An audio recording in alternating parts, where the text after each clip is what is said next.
আসসালামু আলাইকুম। আজকে তোমাদেরকে শিখাবো সমাধান করো, অর্থাৎ অঙ্কের ভাষায় সমাধান করো।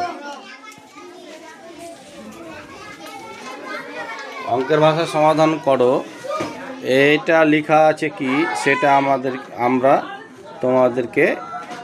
তোমাদের সামনে একটু তুলে ধরবো। অঙ্কটা একটু করবো, করে তোমাদেরকে তুলে ধরবো। ঠিক আছে সোনারা?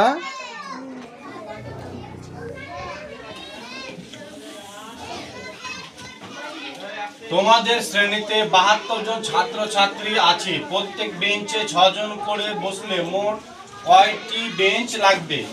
কয়টি বেঞ্চ লাগবে? আমরা একটা ভাগ করে পাবো। কি করে পাবো? না যোগ করে পাবো? ভাগ করে কটা পাবো? যোগ করলে ভাগ করে পাবো। তাহলে এখানে 72 কে 6 দিয়ে ভাগ করবো। তাহলে এখানে আমরা আগে একটাকে ভেঙে নেবো। 6 কে কত হলো? 6 কে 6 বিয়োগ করবো 2 নাম্বার। 2 নাম্বার পর এখানে 6 আছে কয়? 7 1 12। 6 এর নামটা পুরো 12 পর্যন্ত। তাহলে 6 দুগুণী কত হয়? 12। তাহলে 6 দুগুণী হলো 12। তাহলে এই একটা বেঞ্চিতে কতজন করে বসবে? একটি বেঞ্চিতে যদি 6 জন করে বসে তাহলে কটা? 12টা বেঞ্চের প্রয়োজন। লিখবে 12টি বেঞ্চের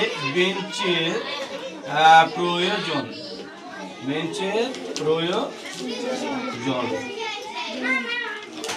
12টি বেঞ্চের প্রয়োজন। Thank you.